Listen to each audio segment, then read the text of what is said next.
Welcome to the Steve Stine Guitar Podcast, brought to you by GuitarZoom.com. If you want to improve your guitar playing, keep listening.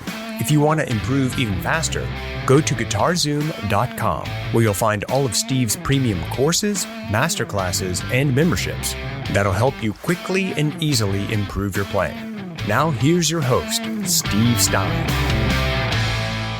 There are some techniques that are really important to be able to develop on your acoustic guitar as well as an electric guitar, and those are going to be what I refer to as slurs, which are hammer-ons, pull-offs, slides, bending, vibrato, those sorts of things. So what we want to do is we want to look at using those in a realistic situation, okay? So let's just say I was playing something like this, okay?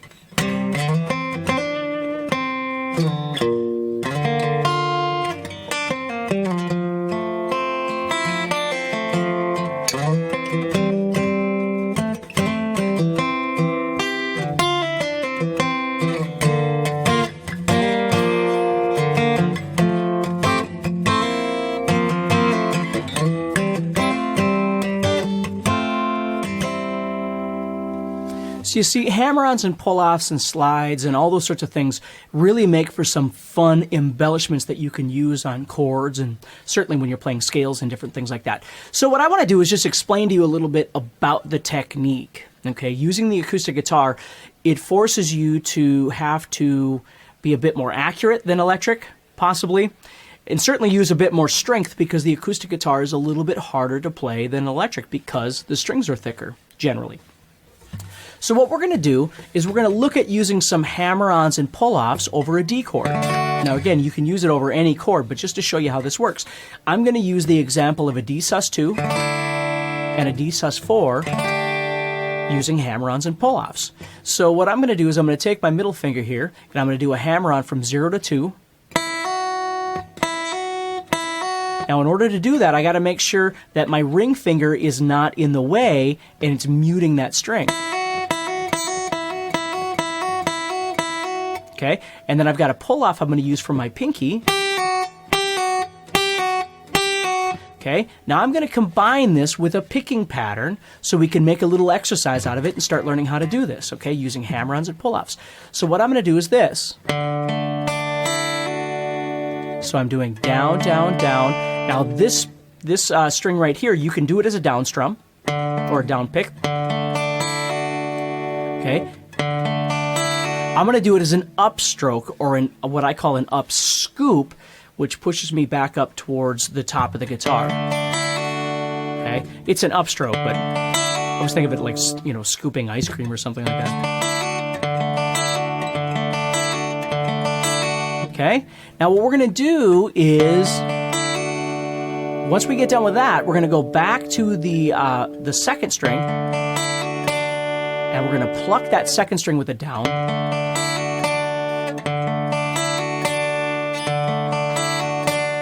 And then what I'm going to do is I'm going to go to this one, the sus4, and I'm going to do an upstroke and do a pull-off.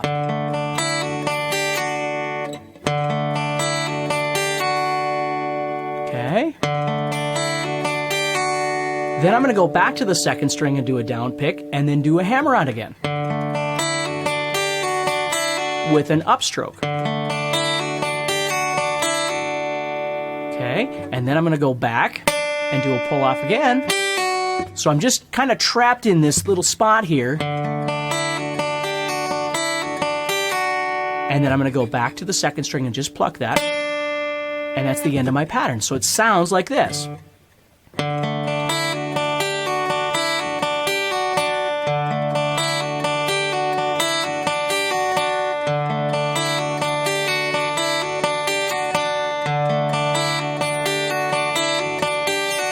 Which makes for a really nice melody, plus you're using an exercise out of it to develop your hammer-ons, your pull-offs, and the ability to make sure that you're staying out of the way, right? If you're turned this way, it becomes very difficult because that ring finger's probably touching that first string. You have to make sure that you're giving your hand enough room so when you do that, this finger is staying out of the way.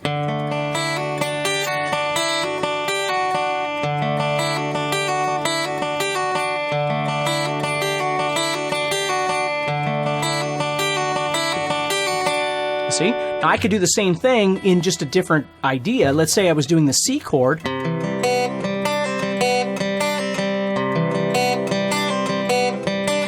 Okay, a little bit different sound because I'm creating something that's not a sus chord. I'm creating actually a major 7 there by doing that. And then I'm also doing the ninth there, or the second, a pull off there. So what I'm doing there is I'm doing the exact same concept, but I'm skipping over the third string on my way down. No, I'm playing the third string, sorry. And then what I'm going to do is just get stuck there.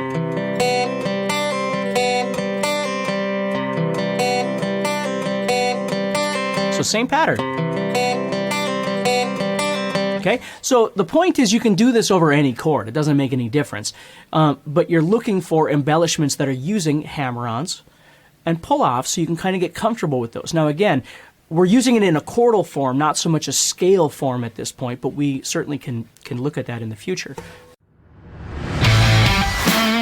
If you're enjoying this episode and you'd like to support the podcast, go to GuitarZoom.com and consider becoming a premium member. There are 3 memberships to choose from.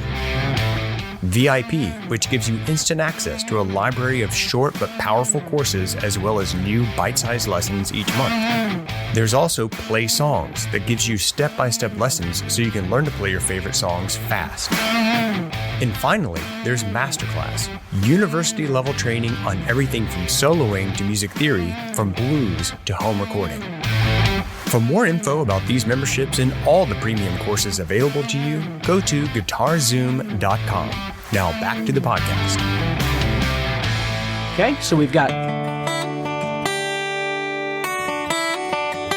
And then you can just start kind of having some fun with this as you're playing, thinking about down picking, thinking about up picking, or you using that up scoop to get you back to the top.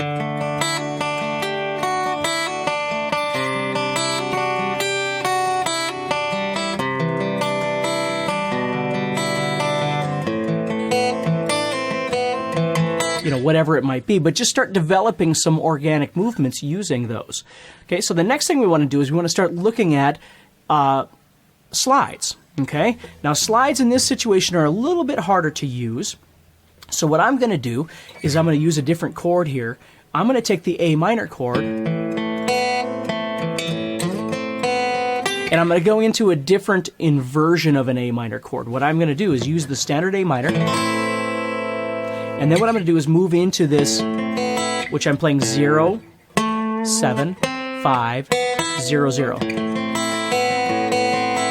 which is a voicing of A minor that I use quite frequently when I'm soloing or when I'm playing a song that, you know, asks for an A minor.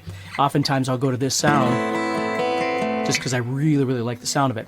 So what I'm going to do is I'm going to use this A minor chord and I'm going to slide into this voicing.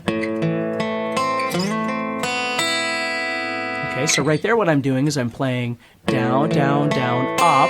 There's my little up stroke or up scoop. Then what I'm going to do is I'm going to slide into this position and I'm going to play down, down, down, up on the 4th, 3rd, and 2nd and 1st strings. So it makes a nice little segue from one voicing to another.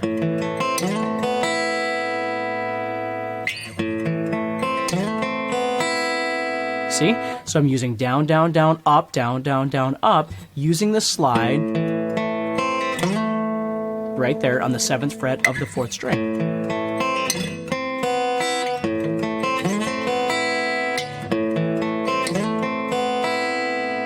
Okay?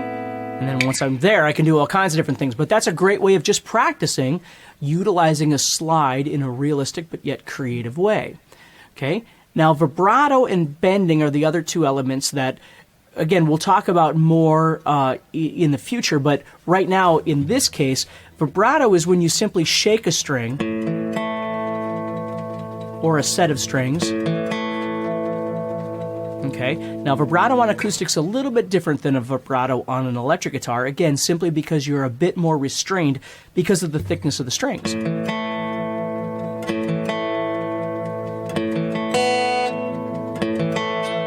Okay, so in a chordal sense right now, we're going to be using the vibrato Just simply shake those strings a little bit to add an effect to the things that we're playing. Okay, if I was playing single notes, again, I'm just lightly twisting that towards the floor. Okay, I'm not going for a really wide vibrato at this point. I'm just looking for a nice little pull.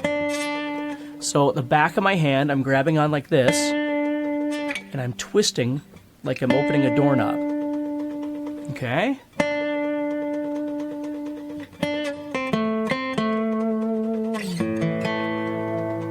Okay, sounds really nice over a chord. Bending is a little bit different. Bending is pushing that string up in the air,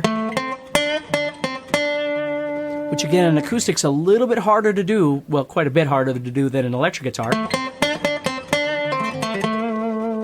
But you can still use it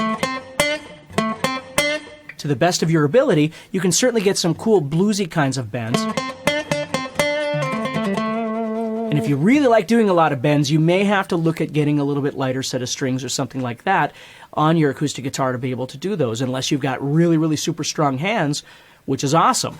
But that's what bending is I'm pushing it towards the ceiling. And again, I'm twisting this way.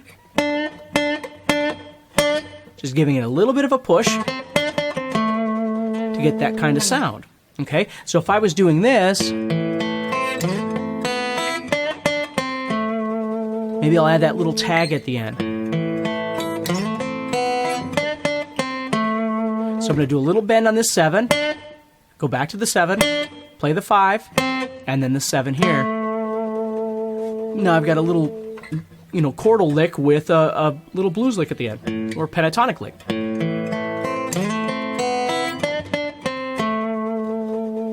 Okay, so a great way to start utilizing slur elements, vocal elements, things that are not so staccato as picking everything, and I'm not saying that that's bad, I'm just saying these are other techniques that you can certainly start exploring in your playing. Next time on the Steve Stine Guitar Podcast, understanding that when you strum something that is not part of the chord, it tends to get a little bit ugly or noisy. Okay, now that can be a good thing and it can be a bad thing. We're going to talk about the bad part of it right now. So when I'm making this G chord, I can strum everybody.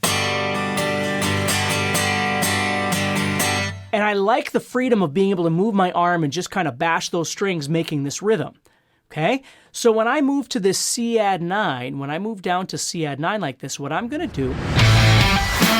Hey, Steve Stine here from GuitarZoom.com, and thank you so much for listening to this podcast.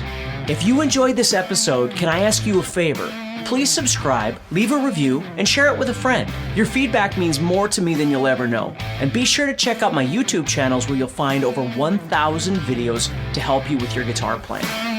Thanks again for listening. Stay positive, keep playing, and keep having fun. If you'd like some help with your guitar playing but you're not sure how to get started, go to GuitarZoom.com and look for the Help Me Choose survey. By answering a few simple questions, you'll get Steve's personal recommendation of the perfect course for you. All this and more is available for you at GuitarZoom.com.